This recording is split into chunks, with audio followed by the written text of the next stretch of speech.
cool is this? Cobras Fire, and not quite the hot tub, but hello. That frequency. Yeah. No, all the way down. Yeah. All the way down.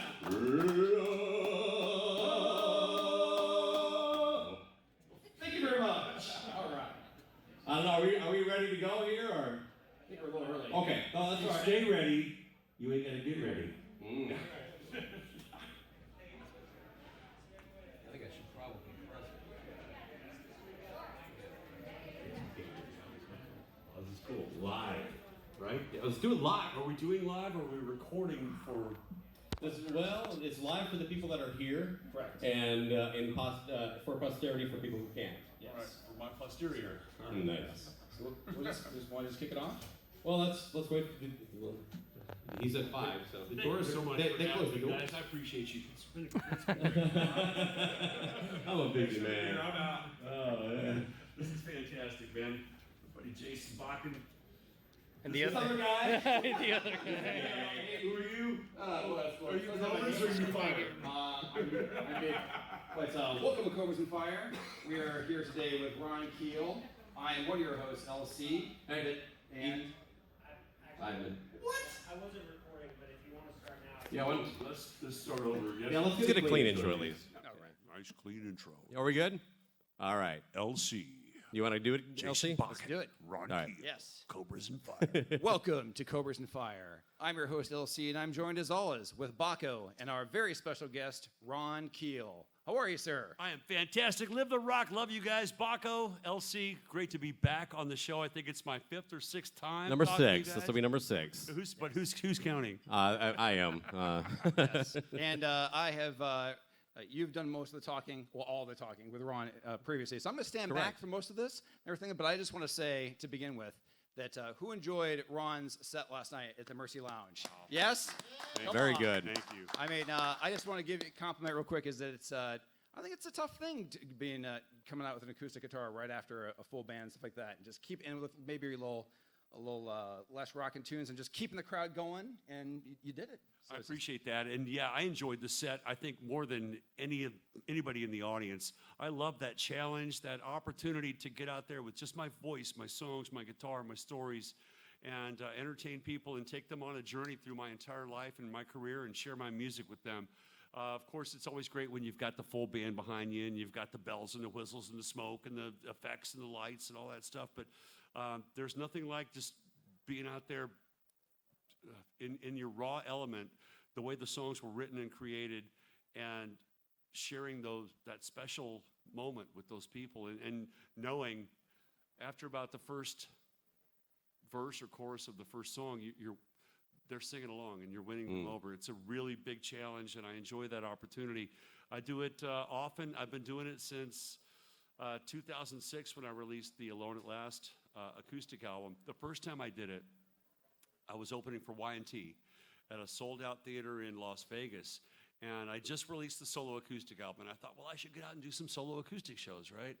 And I called up Dave Minichetti from Y&T, and he was kind enough to put me on the bill as the opening act.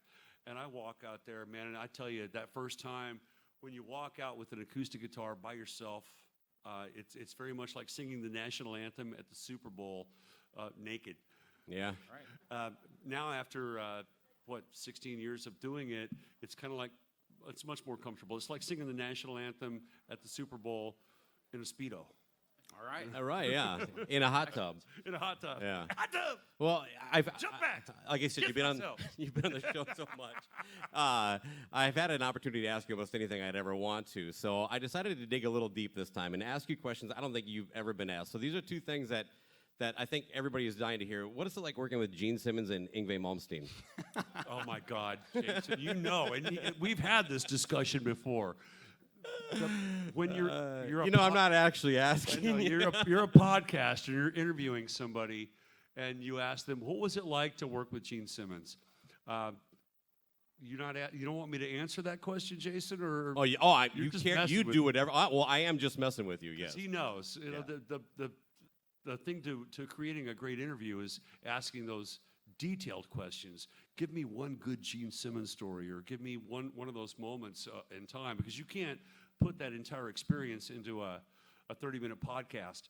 But Gene taught me so much about songs, about making great records. He's still the little demon on my shoulder every session that I do.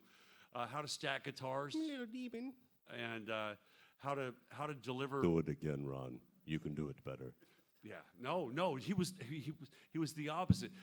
I would do something that would sucked, and Gene said, "That's great. We're going to Good keep enough. that." Yep, next. You know, that's my biggest regret of those Simmons sessions, is that he thought what I had was, you know, it's got the attitude and the aggression and the energy of that wild, young, crazy rock and roller. I think I could have sung it better at the time, and Gene said, "No, we're keeping that. That's got the attitude." That's why I've gone back and re-recorded some of those songs like Tears of Fire and Right to Rock on my album Fight Like a Band, because I wanted to sing those songs again and do it right. And to what it's going to say on Blabbermouth tomorrow is that Ron Keel says Gene Simmons mailed it in. Yeah, you guys are obviously delivering a transcript of this interview to Blabbermouth in the morning, right? They don't. They pick and choose what they want. We have nothing to do. They with love it. to pick on me, man. Oh well, everybody from that whole thing, just anybody. They always pick the best photos of Vince Neil for all of his little headlines. So, well, you know, you Let's talk about Vince. Yeah, No, I'm well, kidding. I'm yeah. just kidding. sounds great. Sounds and looks great. Absolutely. The sound man looks really good. Yeah. Oh, Nashville is one of your many homes. What's it like being back?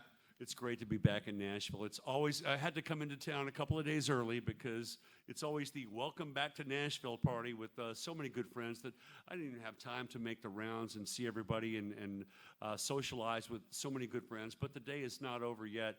But some great memories here. I always drive down 17th Avenue South, Music Row, where I rented an apartment, or it was a house. I rented a room in this house for $300 a month when I was 18 years old, 17, 18 years old. And every time I come back to town, I stop in front of that house and take a picture to remember walking the streets of Music Row. And Willie Nelson used to jog by the front of the house every morning, and it just felt that that energy of music that is Nashville, and it certainly gave me so many great memories and gave me my start in the business with my first band, Steelers. So it's always great coming home. Don't you have in your book like a hack on how to get a free pizza?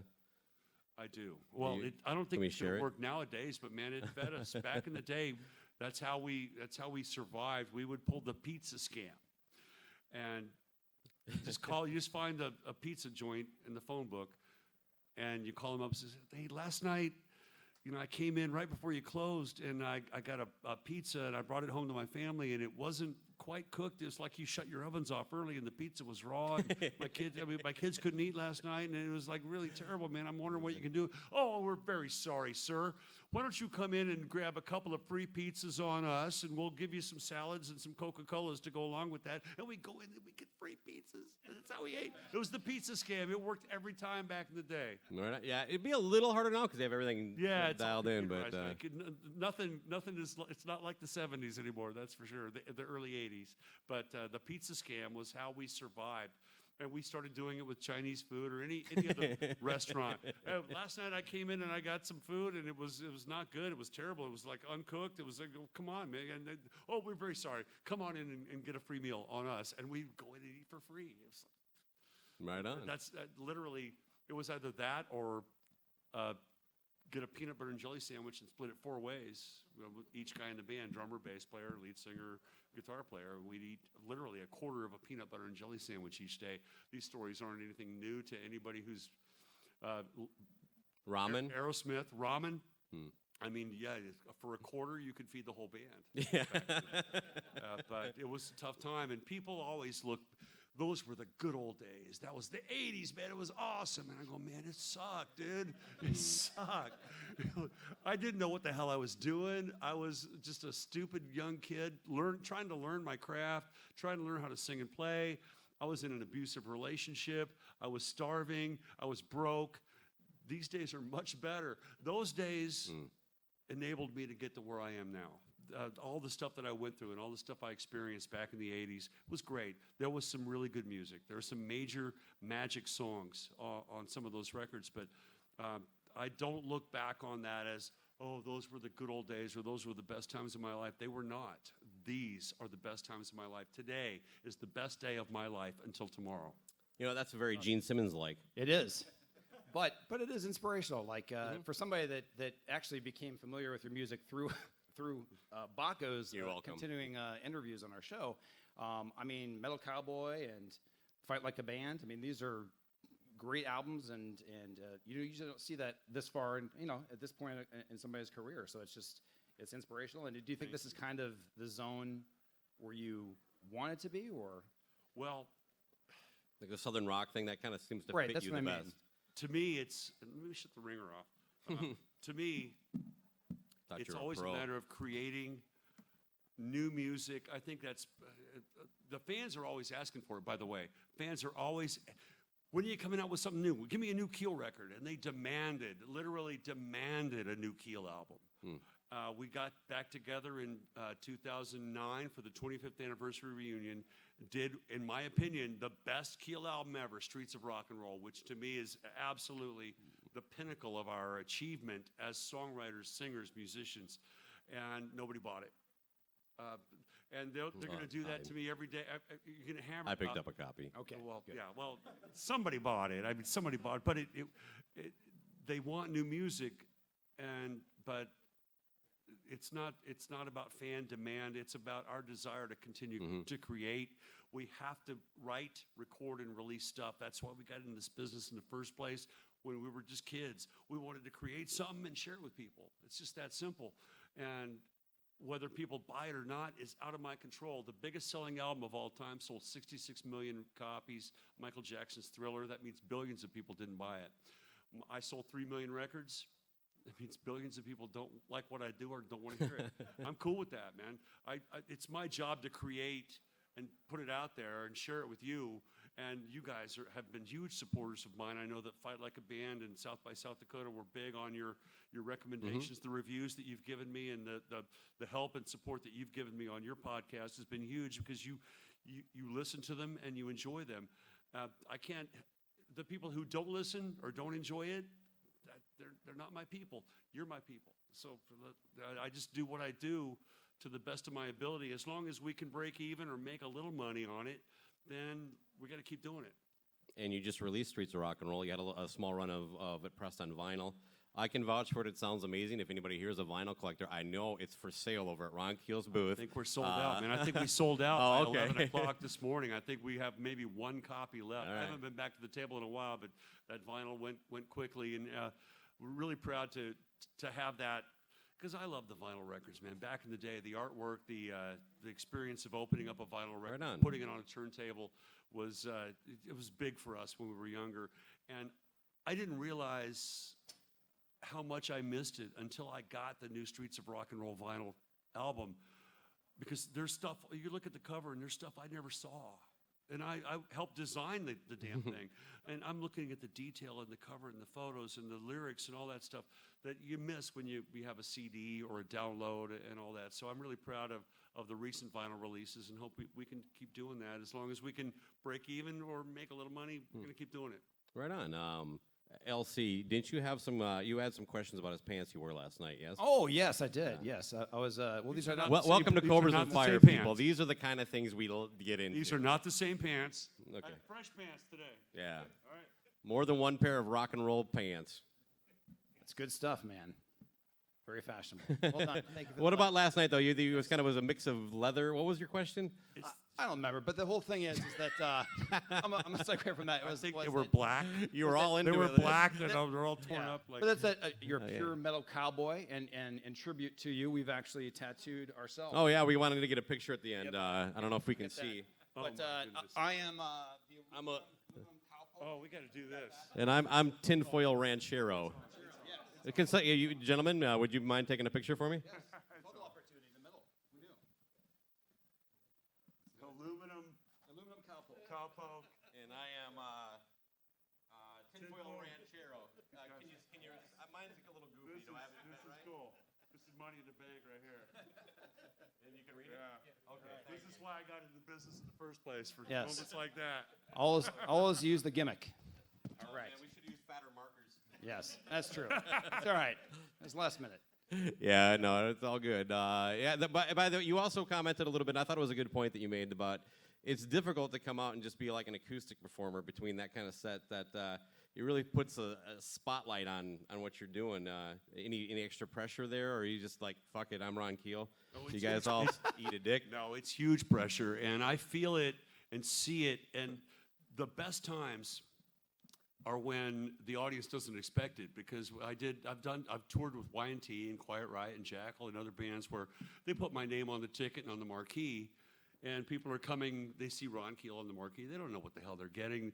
They walk in, and there's 5,000 people in front of me, and I walk out with the guitar, and you see the look in their, Yeah. and they're, what the hell is this? And I start into the first song, and then halfway through the first song, they're smiling, they're nodding their head, they're stomping their feet, they're singing along. And that process of winning them over alone with just your guitar, your songs, your stories, your voice is a huge reward for me. Of course, I'd always rather be with the band, but there's a certain challenge that's involved in these solo acoustic gigs that makes me feel like last night, you guys were there. I'd rather have the full band behind me. It's a lot easier, man, because I've got the thunderous drums behind me, and I can hide behind all the smoke and mirrors and bells and whistles and loud guitars. But there's something to be said for that moment when it's just you. It's like survival in the wilderness. It's you're eating bugs and sleeping in dirt. It's just really natural and really real. I used to do that back in the day, even when I was on tour with Keel. And the acoustic. You were in Keel? The acoustic thing goes way deeper than that, because I did this. We were on tour. We'd come off the road, and back then you'd make a record, you'd tour for 7 months, then you'd be home for 6 months, and there's nothing to do. There's no way to get out and perform, or we didn't have jam nights, or you're not doing any one-off shows.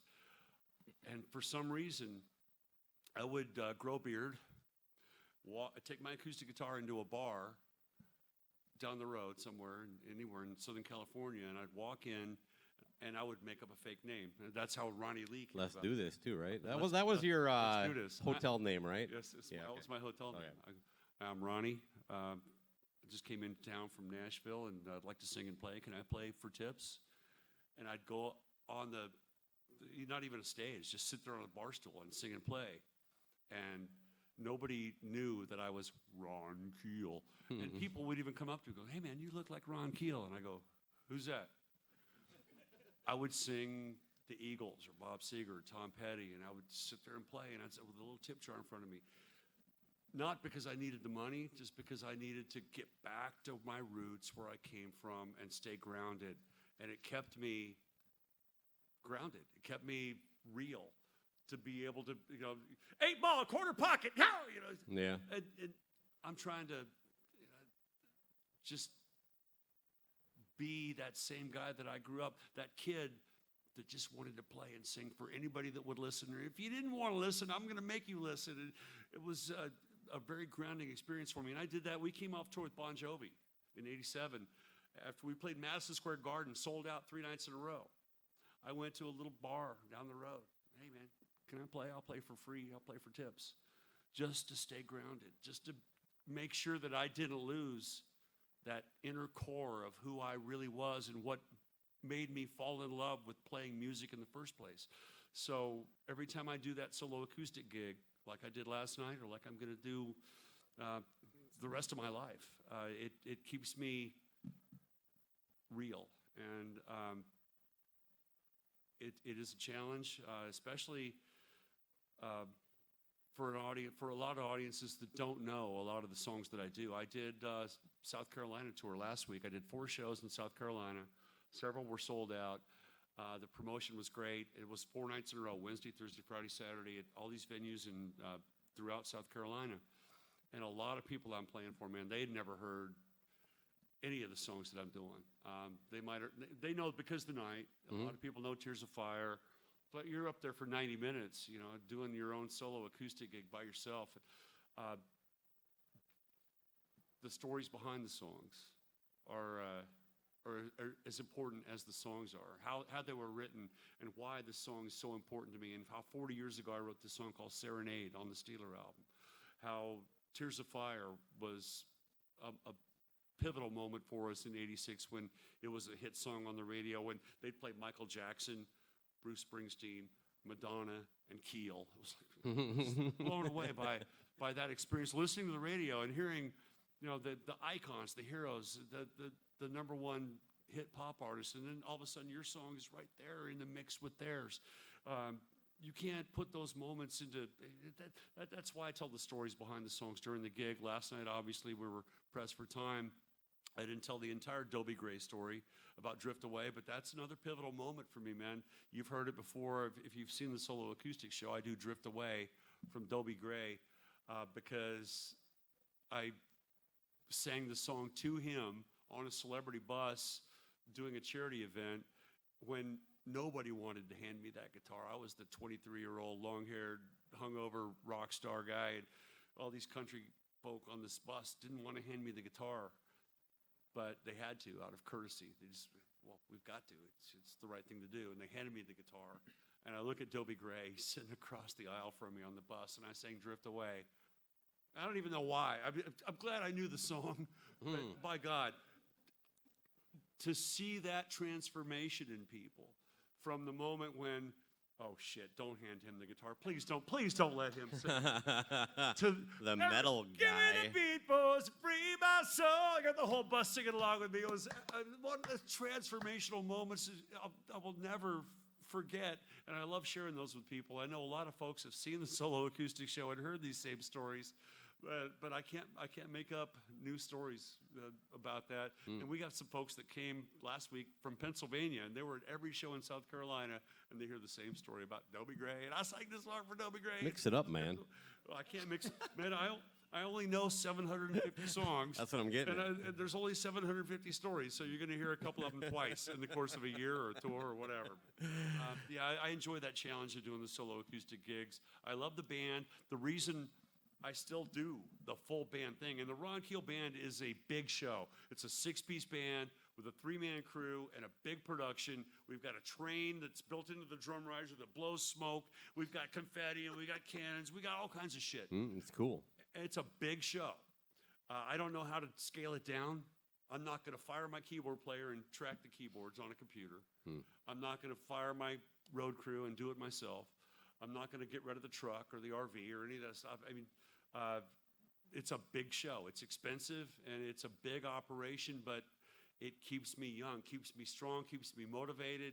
It puts me in a position where I am still the leader of the band, and I get all my guys from point A to point B, and I get them paid. And so it's of course, the solo acoustic gig is easier. You get on a plane with your guitar and you go to the next town. I've never looked for the easy way out. If it's easy, it ain't worth it.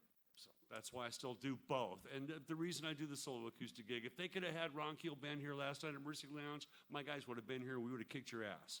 But they couldn't afford it. It's just the bottom line. It's expensive. If they can't afford the band, I'll get on the plane with my guitar and I'll do an event like this. Now, you know, I've always. And your microphone sounds really good, by the way. Is it because you're so close to it? Yeah, well, Like you know. I'm a professional at this, Ron. Well, I should move in. We should start this over. Can we rewind and start over? And I'll move in closer to the microphone so I sound just like Jason Bucket. You know, a lot of people aspire for that, but Yes. I think you're loud enough, though. Well, Can you hear me? Are you getting this in the rear? yeah. Can you rephrase that? All right.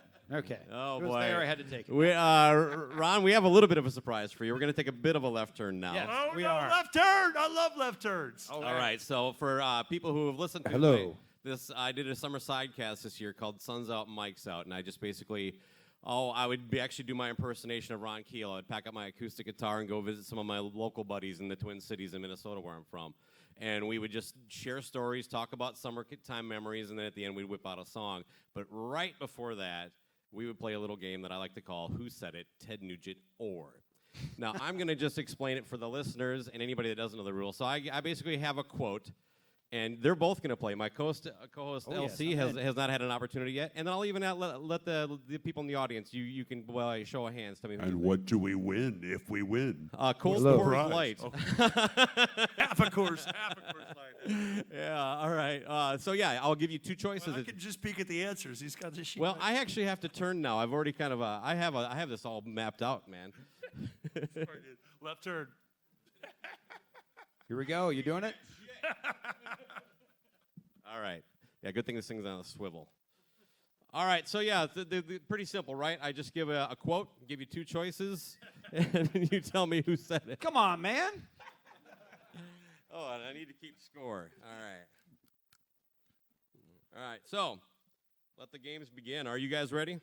Yes. If you stay ready, you ain't got to get ready. We're back at that. All right. Nice callback. It's the hallmark of our show. All right. Who In said the hot tub. We're going to open up with a doozy here. I don't know. This one's probably going to get you thinking here, Ron. We have to hit a buzzer or something? No, I think that's it. You just go. No, you go I'll each. I'll Yeah. let you, just No, everybody. there's no, yeah. Yeah, everybody gets an opportunity, so you're either right or wrong. It doesn't matter. All right, who said the following? I've been on the keto diet for a couple of months, and it's paying off. I can make the Ron Keel chili. Was that Ron Keel or Ted Nugent?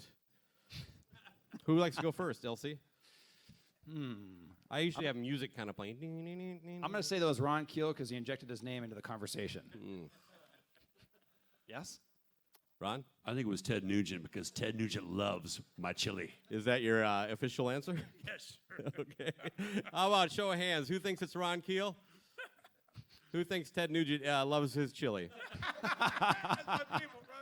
That was said live on Cobras and Fire, so you know it wasn't Ted Nugent. That was Ron Keel. Yes! 1 point for LC. All right.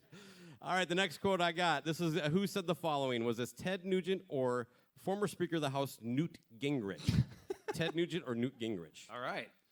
The people I surround myself with are such an inspiration. They're so motivational. They're so dynamic and positive.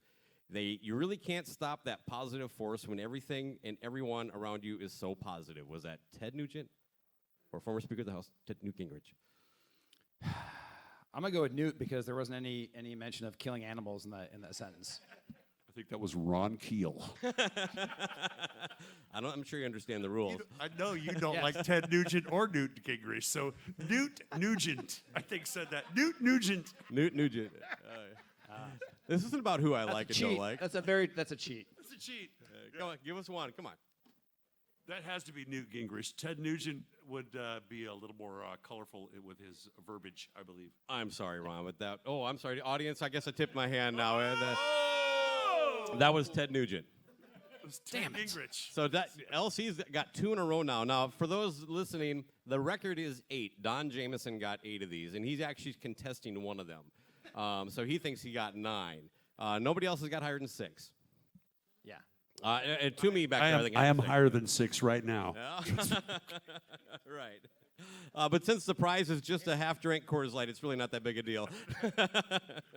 Not a lot at stake. Okay, who said the following, Ted Nugent or Dirty Harry? Fictional character, Dirty Harry. Nothing wrong with shooting as long as the right people get shot. Was that Ted Nugent or Dirty Harry? You go first.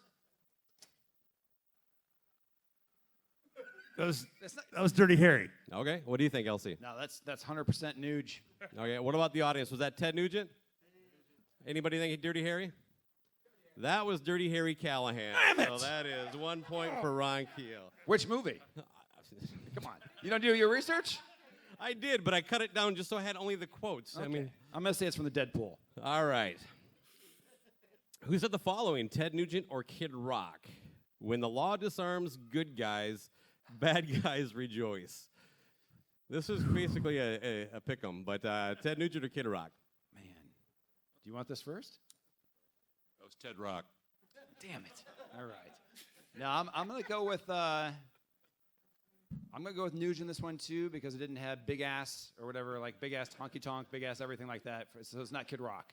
All right, what do I you have got? a lot of Nugent or qualifiers. Kid Rock? Come on. I'm going with Nuge on that one. You guys both get a point there. Oh, I'm sorry. I keep forgetting to ask the audience. Look, on. this aspect is very new to me. I'm sorry. Was it Jason Bakken or Elsie? Ron is buying a round of beer for everybody for my mistake. but, Yes. that may not be true. All right, who said the following? Can we get a bartender or a waitress in here real quick? Can we get a waitress in here. I'll buy a round for the house. What? Oh my goodness! What a great guy. Who said the following? Ted Nugent or feminist Gloria Steinem? Ted Nugent or Gloria Steinem? Only an abuser can make the decision to stop abusing. Was that Ted Nugent or Gloria Steinem? Went a little heavy on That's this. a little one, heavy on that folks. one. Man, it seems like a switcheroo.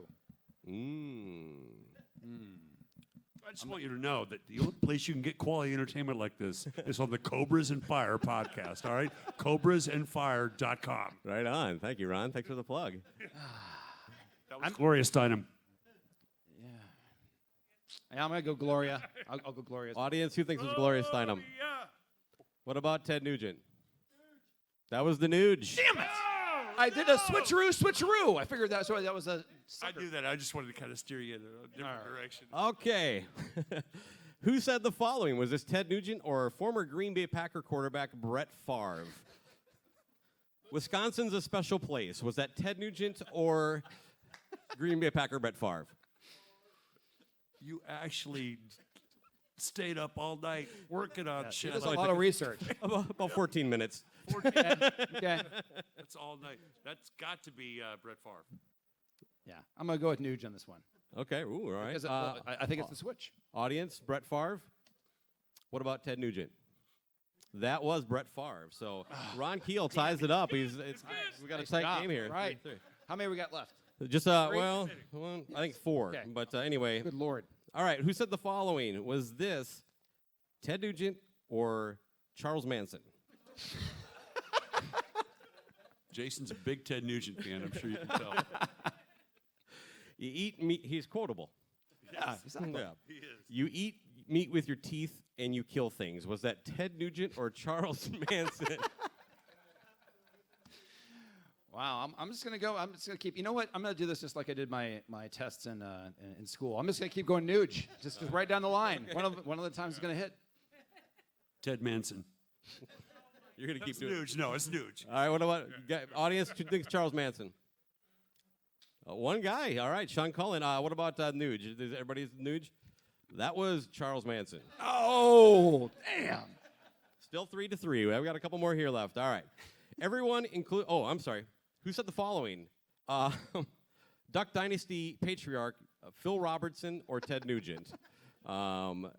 Everyone, including Hillary Clinton, knows Hillary is an unsavory and unethical scoundrel and an obvious accomplished liar.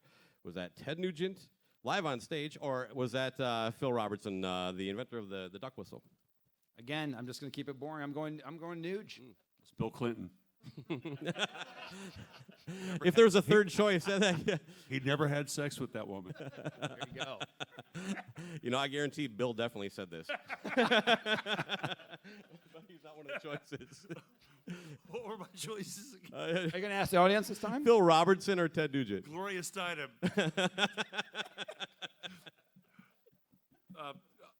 I'm going with LC with the Nuge, man. All right, what do we think? Is this a Nuge? What about Phil Robertson, Duck Dynasty guy? All right, that was Phil Robertson from Duck Dynasty.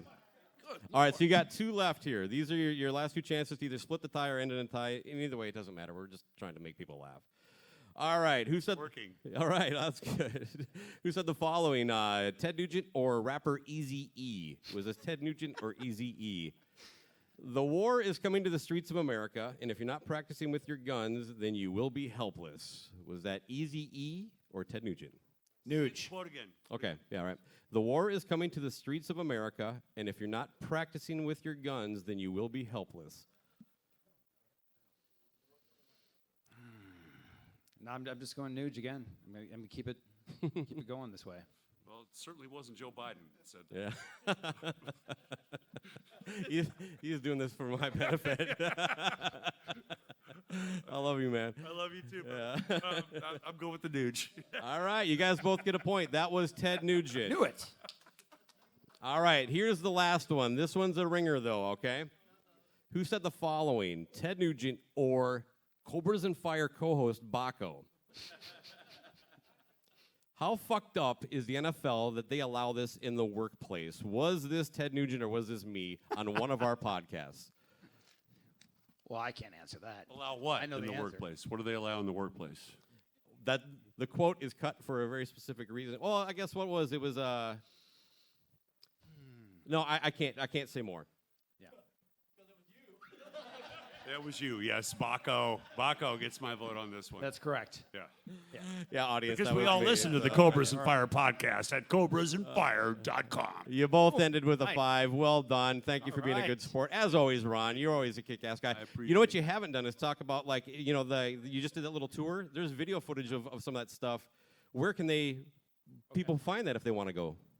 RonKeel.com. It's my one-stop shop, and I know we've had MySpace and Facebook and all that stuff and all these social media platforms, but I don't trust any of them completely. But I know RonKeel.com has been there since 1999, and it's going to be there for 20 more years to come. You can always find me, message me, the subscription platform on Patreon, which is fantastic. It's a great Patreon. It really is. If I you're a fan. relate to all of my people all over the world on patreon.com/Ron Keel. $6.99 is an all-access membership, and you get to come in my house every day with me, and I interact with people. I'm also a supporter of Cobras and Fire on Patreon as well. It's a No, we great got to start platform. doing something on ours like Ron. We need to take some tips from this guy. Yeah, it's a great platform to interact with your fans worldwide on a daily basis. It's kind of like what we did today here at Rockin' Pod, only we do it online. And I try and post as much exclusive content, video, audio, hundreds of unreleased songs and concerts and live performances, live streams, interaction, voice lessons, songwriting workshops, everything that I can possibly do. And I do spend a certain amount of money every month. I've got an allotment that I will use to support Decibel Geek podcast, Cobras and Fire, and some artists and other people that are creators on that Patreon platform. You can get there through my website, ronkeel.com. You can join up for $6.99. If you don't like it, you can bail anytime. But I love that ability. I learned how to do that when my wife had cancer a few years back. I had to learn how to work from home before the pandemic even started. It was obviously that I'm going to be there with her throughout chemotherapy and radiation and multiple surgeries. How do I do this from home? We had a cabinet full of masks, and we were sterilizing every light switch and every remote control and everything because she was going through cancer. Her immune system was compromised at the time. So we learned how to deal with pandemic-style situations years ago. And that gave me the ability to entertain people online. And now I'm taking people online. They're going to see highlights and hear highlights from this day when I get back to the hotel later on tonight. Actually, I'm already at the hotels. But thanks for giving me the opportunity to plug that. It's ronkeel.com.